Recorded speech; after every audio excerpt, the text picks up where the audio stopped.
So next up is Emil, and he will be discussing his paper, Post-Soviet Destabilization as a Struggle Between Autocratic and Democratic Trend or Fall or the Rise of Russia's Geopolitical.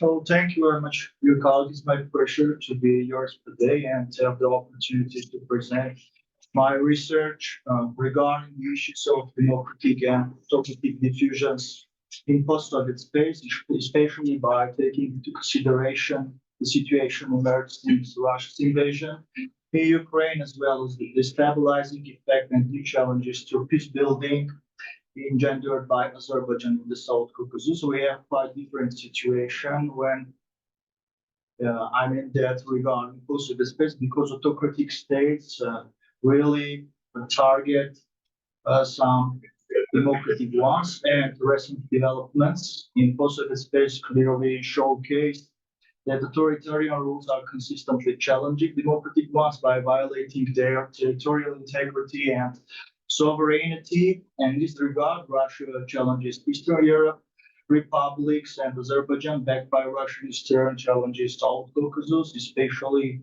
Armenia. So by their aggressive intentions and active policies, post-Soviet autocratic states surely want to create a vulnerable and disadvantageous image of democracy in post-Soviet space by promoting the fake idea that democracy is incompatible with security.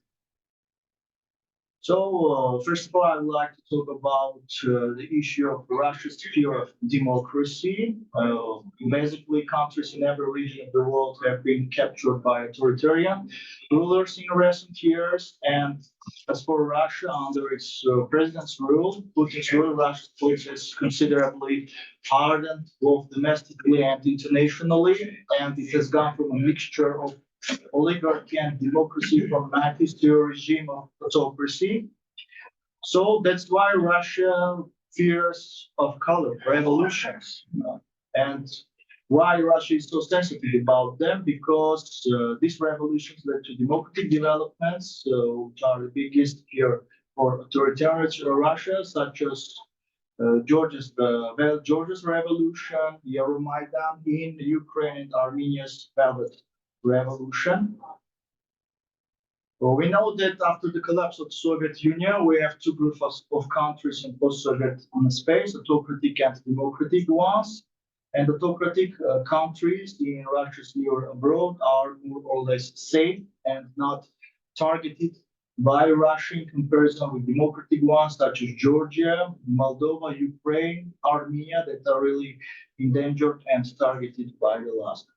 So Russia is now strengthening its ties only with post-Soviet autocratic countries such as Belarus and Azerbaijan by forging with them more common interests.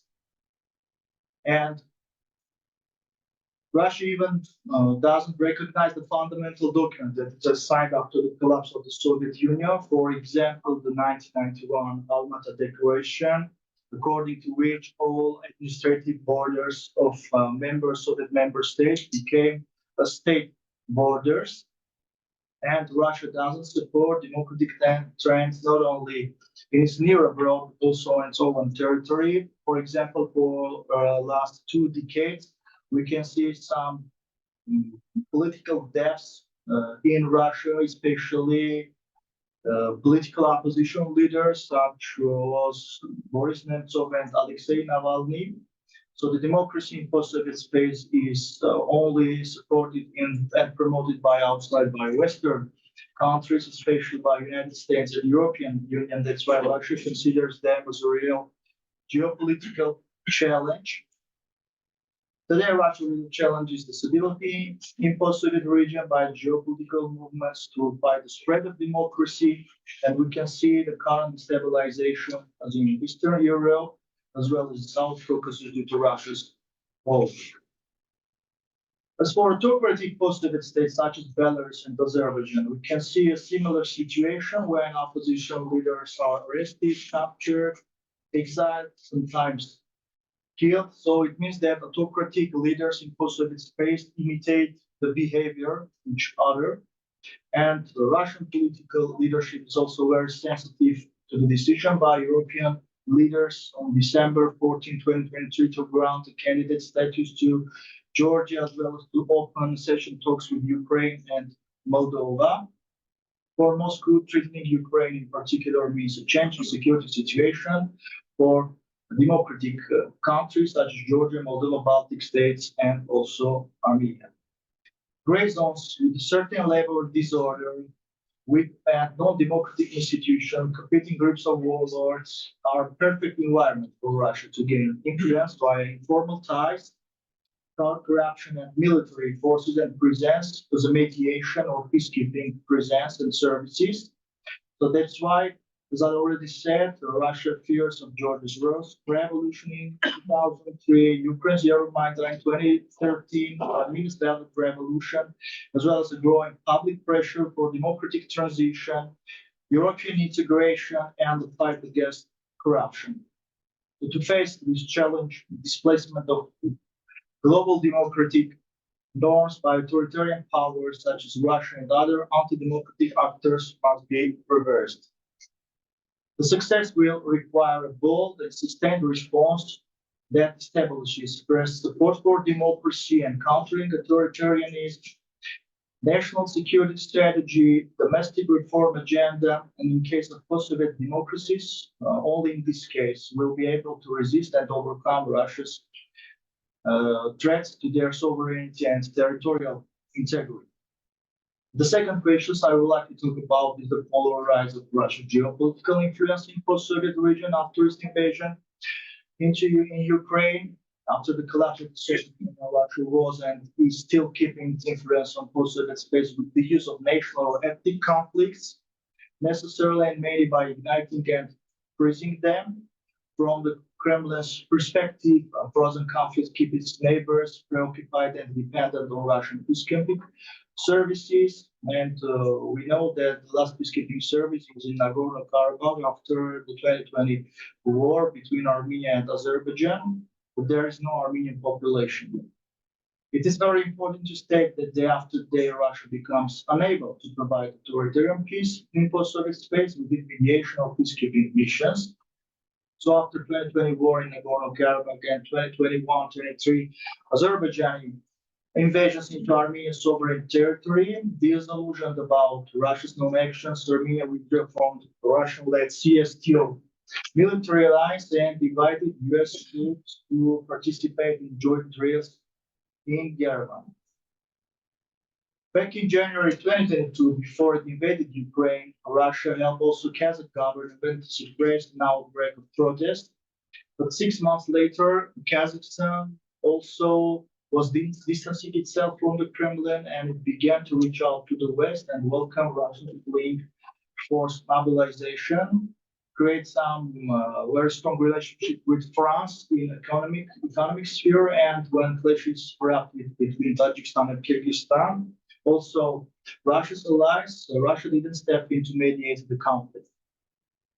As for Georgia, a key country in the region, there is no doubt that Georgia may not be returned to the Russian path because it's also granted as a candidate status, and Russia is in competition in this space with the EU over geopolitical influence in this key region as a north setter in regional conflicts or legal sphere. You know that in Armenia we have today European presence, European mission on Armenian and Azerbaijani borders. Only this is a civilians.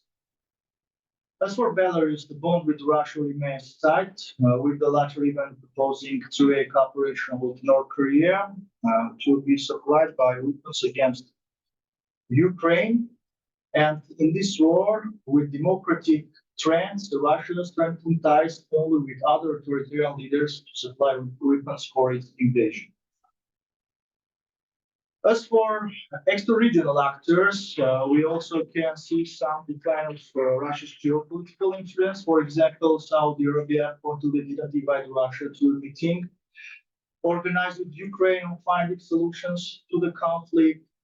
As for India's Prime Minister, Modi openly reproached Putin about the war, and Russian-Indian relations have eroded during last year. India is developing its ties with Western countries, especially with France as an alternative in its economic competition with China. France, being NATO member, supplies military equipment to CSTO member Armenia, which is Russia's ally. And even some African leaders have been similarly angry over rising food and energy crises. And as a result of Russia's invasion and Russia's action in Ukraine, economic sanctions have blunted Russia's participation in the global economy.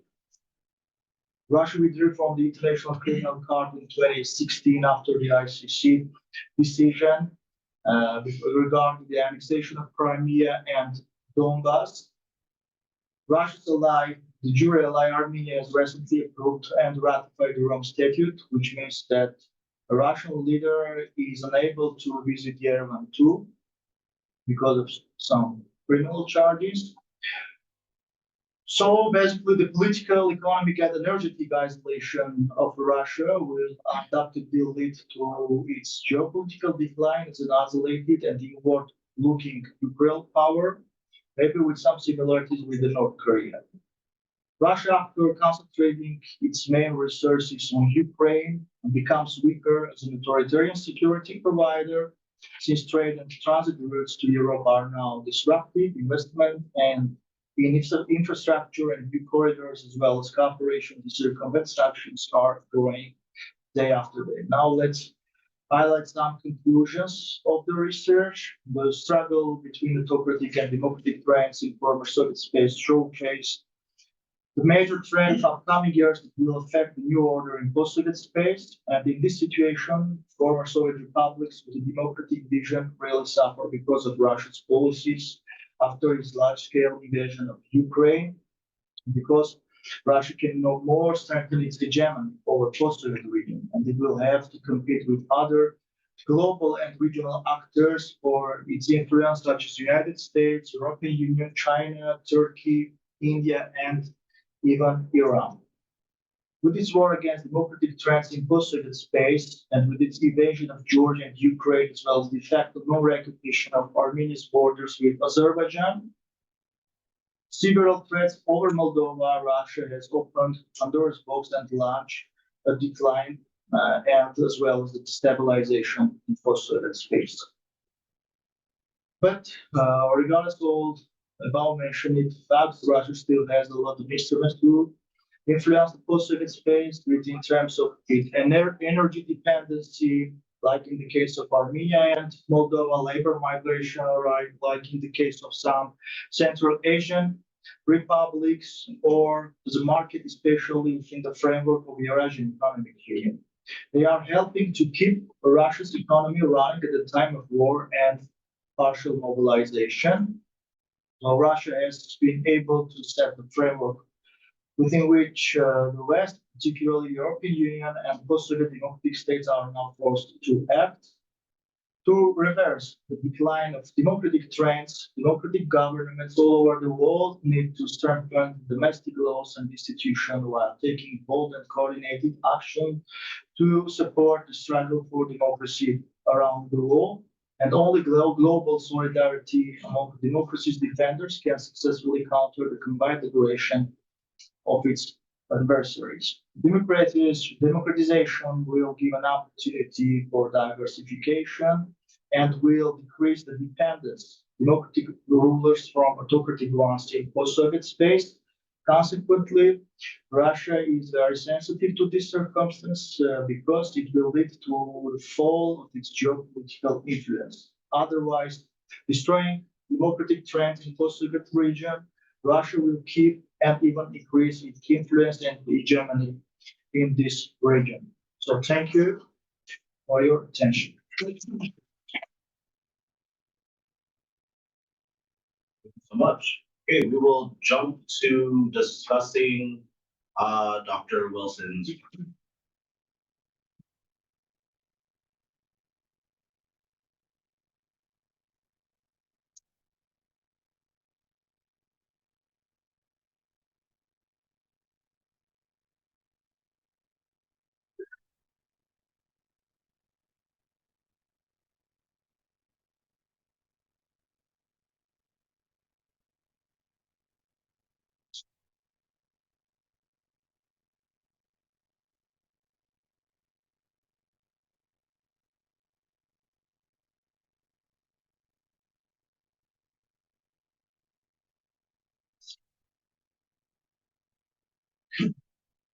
Okay, so first of all, thank you very much for the great book. So the part of the book, I really, really enjoyed reading it. So I think it was a great.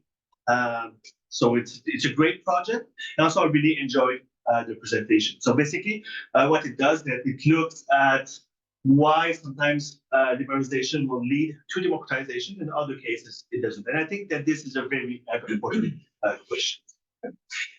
So here I have a few points. Most of my points are relatively minor and more perhaps clarification point. There's even a clarification point that was clarified actually during the presentation, so that I will not even discuss it. But so one thing is that I will clarify. So you do discuss it in the conclusion. I don't think you did during your presentation, but how you will use this approach to really see which independent variables are important to explain this, to explain why liberalization sometimes leads to democracy or not. So that was not as really clear to me how this will happen.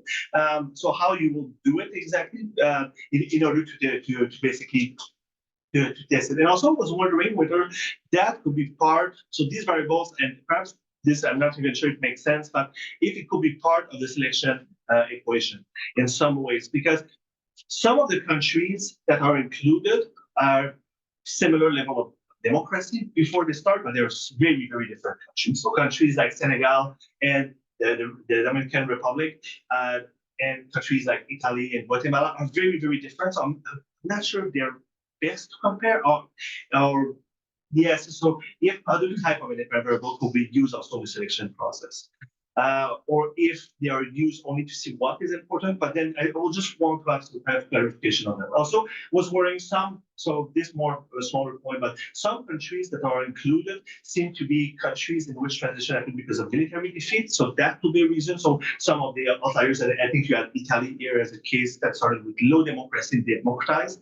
So that could be something that is very different. I'm not sure if in that case it would be a great country to compare. Also, I was wondering whether you account for other forms of heterogeneity. So you start by saying that, for example, the level of democracy with which you start can have can affect whether you will the point you will achieve, and I think it makes a lot of sense. Okay, but you also discussed during in that section of the paper, the paper, so that region there's also people have found that in different regions, different factors affect. I was wondering also something that would be included also for more social heterogeneity. I'm not sure if it could, but it's just maybe more clarification. Okay. Also, I was wondering whether all cases of democratization involve a liberalization period. Could it be in some instances you have democratization and it happens very quickly? There's not that kind of period. So is it something we can really say about all cases? Also, does it say one thing you discuss is the difference between transition from above and from below? In these cases, how do the transition period differ? For example, I will think that to me the liberalization period is more associated with transition from above, in which so whereas if it's from below, it's probably have to do more quickly democratization. And so whether there's that kind of difference and how is that included in the law? Also, the small point of whether all liberalization periods are similar. So it's as if here it's really a two-stage model. So there's really some countries have liberalization period, and among these countries there are some of them that do democratize. And I was missing like the first stage, how this happened, how are these select, sort of like the selection stage. So last point is the one that has been clarified with the presentation. Another thing, and again, I really like it. I will just perhaps include more about the contribution of using that methodology instead of just doing a kind of two-stage model and Ekman kind of two-stage model in which you have a first stage that predicts liberalization and the second stage that predicts which of these will democratize. So basically, just perhaps more on the contribution of it for the methodology, for the selection of the cases, for the way it's done. Okay.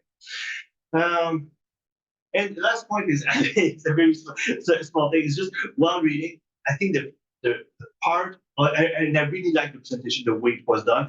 But I think the part on the effect of different definition of democracy and when we look at different stages of democratization was just a bit long. It's just more a question of format. Again, this is a book, so I can understand. It's just I thought there was too many articles that were describe one to the other, but I really like the way you did it during the presentation, which was more my idea. So I found it was great. It's just for the reading, I think it was like something like 11 pages and quite a lot of information. So perhaps just reduce that part if you want, for example, to have this as an article by itself, a standalone article, maybe within a week.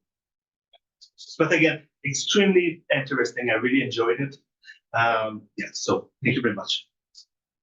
Thank you so much, Dr. Poole. I just have a couple of comments for the work that you presented this morning. I agree with Christian. Frankly, fascinating project, and look forward to seeing how you further develop and enhance it. Due to the nature of your work, I'm just going to speculate and guess that you are familiar with Robert Dahl, who discusses, conceptions of democracy. And during your presentation, you were talking a little bit about change. So I'm a little curious about how you are operationalizing and defining what change looks like, and if you take into account some of the conceptions that have been put forth by Dahl and repeated by other democratic scholars. So in particular, I'm curious about how the factors of like competition and contestation, universal suffrage, elections that matter, all of those things, like how that plays a role in determining the sort of change that you are mentioning. And the second thing that I wanted to discuss, so I have a background with democratization in West Africa, and oftentimes this idea of two-stage democratization, where the transition reflects the first stage, and then alternation reflects sort of the second stage of democratization. So I'm curious if that's something that you account for in your work, and how that too sort of impacts how you define liberalization change. But otherwise, in complete agreement with work.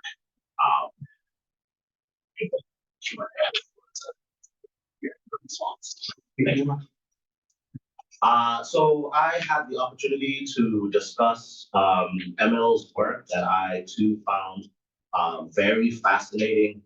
I will admit that the regional focus is not necessarily a strength or a skill of mine, but I was able to follow your work very well, and the tangential sort of cursory knowledge I have, I found it an interesting project. And in particular, you described a paradox. You didn't name it as so, but the paradox of Russia seeking to almost consolidate autocratic rule in the post-Soviet spaces, which at the same time is creating kind of an effect of losing kind of global geopolitical influence, which is a fascinating kind of duality that you explore. And you described well the sort of the regime dynamics that are fighting between autocratic and democratic rule in those post-Soviet spaces. And your case descriptions were strong. So I particularly enjoyed how you were very clear with how Russia engages with the democratic-leaning countries of Georgia, Moldova, Ukraine, Armenia, and then also highlighted Russia's same engagement with the more autocratic, so Belarus, Azerbaijan, Tajikistan, Kyrgyzstan, and it feels appropriate way to highlight those differences. I also think taking a global perspective, scanning out as you did, was effective, and situating Russia within the larger context of the global scope, such as U.S., China, Turkey, Iran, um, North Korea, the European Union. It just brings a fuller picture of the Russian position and potentially the unintended consequences of its actions. So the few comments that I had as I was reading your paper, similar to what I just offered your co-panelists. I am curious about what aspects of democracy and autocracy you are using to differentiate between the countries that I mentioned. So you do a good job of highlighting the competition aspect and how Russia and its sympathizers handle political competition.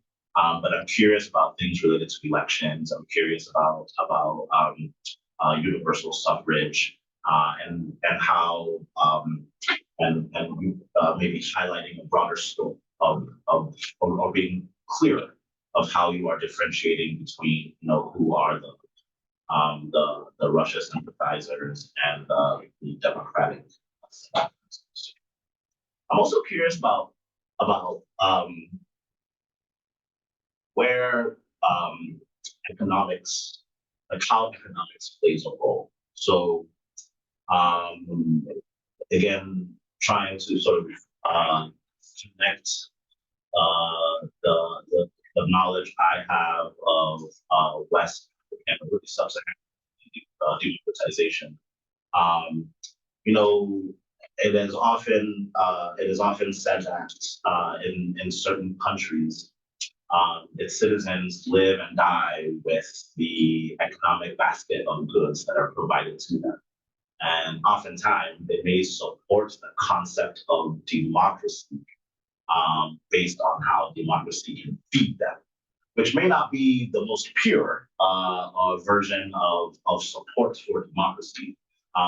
But I am curious in these post-Soviet countries how economics, how some of those basket of goods play a role in that fight that you mentioned between democracy and the autocratic forces. And it's something to look at here.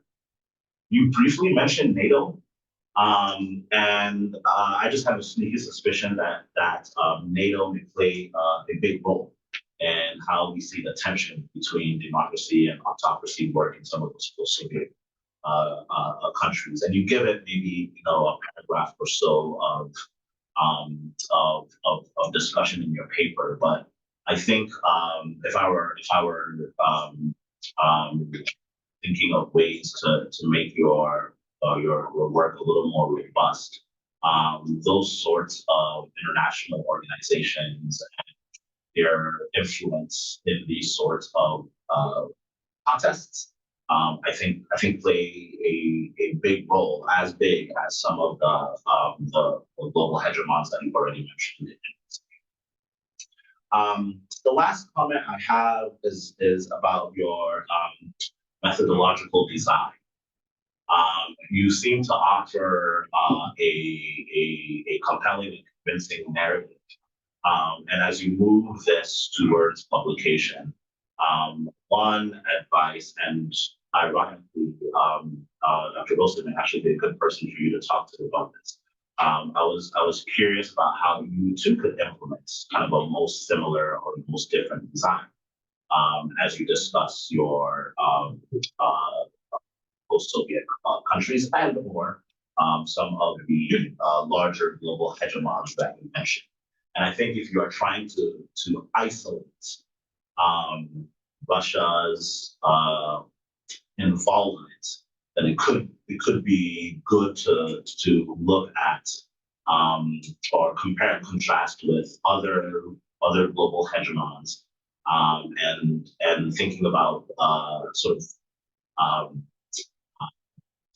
so the internal space of post-Soviet countries and maybe how other, I'm not describing this well, but how other global hegemons may have with a similar background or with a different one, how they have impacted sort of the global scope of relations as it pertains to that democratic and uh, autocratic tension.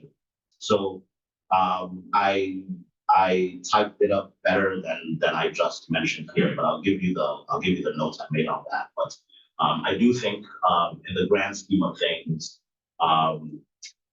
having a methodological design that better isolates Russia's influence, I think, could make your paper a little more robust and methodological output. But otherwise, I think it's a great paper. I think you have some really interesting highlights of Russia's influence in the post-Soviet space. And what I would suggest is doubling down on that paradox. I think that paradox is what really makes your paper sort of illuminate.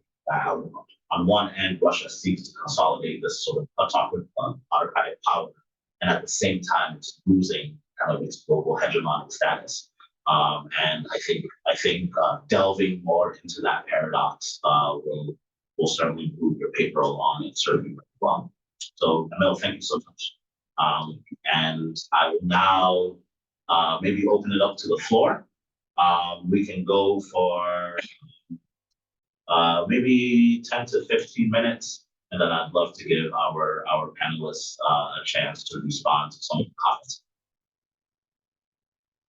I just have one question, comment kind of for the first paper. You were talking about trying to conceptualize why some autocracies go, like why some transition and why others don't. But what about if they're more like anocracies or semi-democracies to begin with at the point that you're analyzing them? Because that would present a problem. Anocracies can either can go either autocratic or can democratic. So I would suggest to look into the anocracy literature. There might be a little bit of limitation because there's not as much and not an expert in it. But when I was reading it, there are certain characteristics of anocracies that can be a bit democratic, and then there's others that are autocratic, and also they often have less ability to enforce, like to protect their population. So that was my only comment. Like, have you considered looking at the in-between part? Like, you're looking at the in-between part, but I think you're going too far to the left and just looking at whether they're autocratic rather than also that middle anocracy part where, you know, a country can go either way, right? Their government regime can go either way. So Sure. That's kind of like my comment. I don't know if it makes any sense. Yes, it does. Yeah, thank you very much. Mhm. Any other broader comments or questions for any of our panelists? Yeah.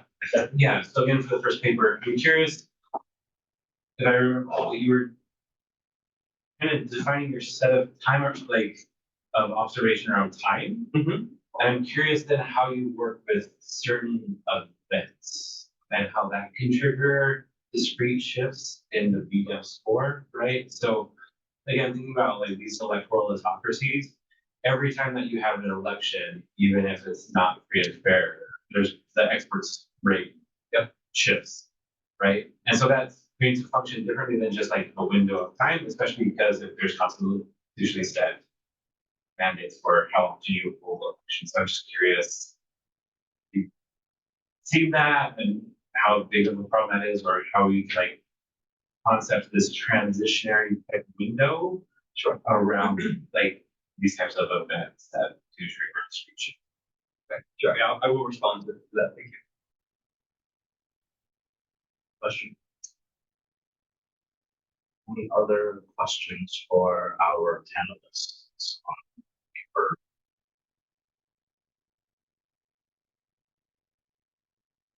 I have a question for Dr. Wilson. I guess I don't remember your thing, obviously, but from your presentations, like you're mainly focusing not on explaining why the polarization occurs, and rather the process coming after that.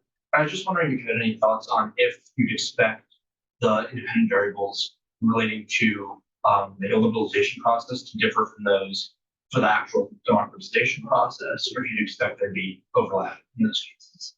Thank you, Mr. Rose.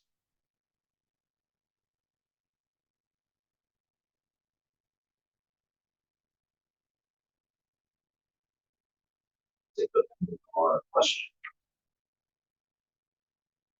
If there are numbers, I have doubles for. Oh, sure. I don't want to go from the audience. So yeah, so something that I as Joel mentioned, something I think would be useful is perhaps structuring your project around your specific thesis and using something like process tracing or trying to carefully lay out the logic in a stepwise fashion would be useful. One of the questions I had towards the end of your presentation, you mentioned something to the effect of Russia becoming more like North Korea. And I thought, what is Russia becoming like? So this is an opportunity for you to focus on the trajectory that Russia's taking and compare it to countries that have taken similar paths. Rather than picking one like North Korea, you could compare it to other declining hegemons or declining authoritarian powers and the ways that they responded and considered the ways in which they're similar and the ways in which they're different. I think that could be valuable for you. The other thing, and this is way out there because this was me trying to remember something from my international relations program in grad school, which was a decade ago, but prospect theory in international in conflict, that people evaluate gains and losses differently when they're starting to lose. They're willing to take more riskier actions, something of that effect. And when you were presenting this, I was thinking, what if Russia's aggression is precisely because it is losing influence? It is acting out of the way that we would expect prospect theory to say, that it sees its losses and it's changing its evaluation of how it should behave in order to survive. Thank you very much. I'd like to mention that my research is not yet finished, and all your comments and recommendations are very valuable and will help me finalize my research. So, as for the similarities with North Korea, now we know that during last period, even Russia's de jure allies like Armenia, Kazakhstan, and other states don't support Russia's policy towards Ukraine. So they are not allies with Russia with its aggression against Ukraine. First, second one, what about the aspects that I have explored during my research regarding the democratization or the autocratization? So these are elections, freedom of speech, political participation, political competitiveness, as well as civil society. So if we compare all this, we can see that it's very interesting in the case of post-Soviet states because as Dr. Matthew, yes, mentioned that GDP's impact on democracy. For example, Armenia as a Eurasian economic member state has less GDP, but is more democratic than other ones. So it's also a paradox because the potential to be democratized being related to the GDP, but is not only limited in this case. And it's very interesting because the economic level has a role, but the crucial role is the potential and the will of the society to become democratic. So in case of Eurasian Economic Union, there is no open and liberal market because when Russia's national interests are not corresponded to the other state members, such as Armenia or other countries, Russia can ban the products of Eurasian economic member states to be sold in its market. And with Armenia, we have this experience, and it is getting worse during the time. As for NATO impact, it was very useful recommendation for me. I can say that last month, NATO General Secretary Jens Stoltenberg had a visit to the region, Azerbaijan, Georgia, and Armenia, and stressed that for NATO is the peace and stability of this region in the post-Soviet space is very, very important, crucial for the security of Europe. So that's why I think that Russia is losing its influence, because that was for the first time that NATO General Secretary had such a visit, and to all three member states, even Armenia, which is CSTO member.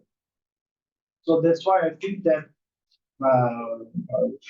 Russia losing its geopolitical influence in this region, and in this regard, we know that Russia had a peacekeeping mission in Nagorno-Karabakh after 2020 war, but in the 2050 is the deadline. So it means that unfortunately there is no more Armenian population in Nagorno-Karabakh. It was an ethnic cleansing with the presence of Russians, with a Russian peacekeeping mission.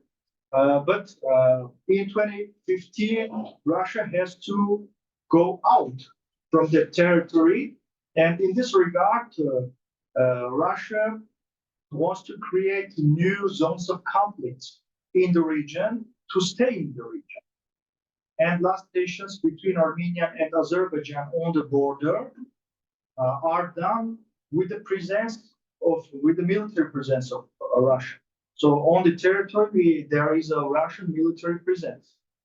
But if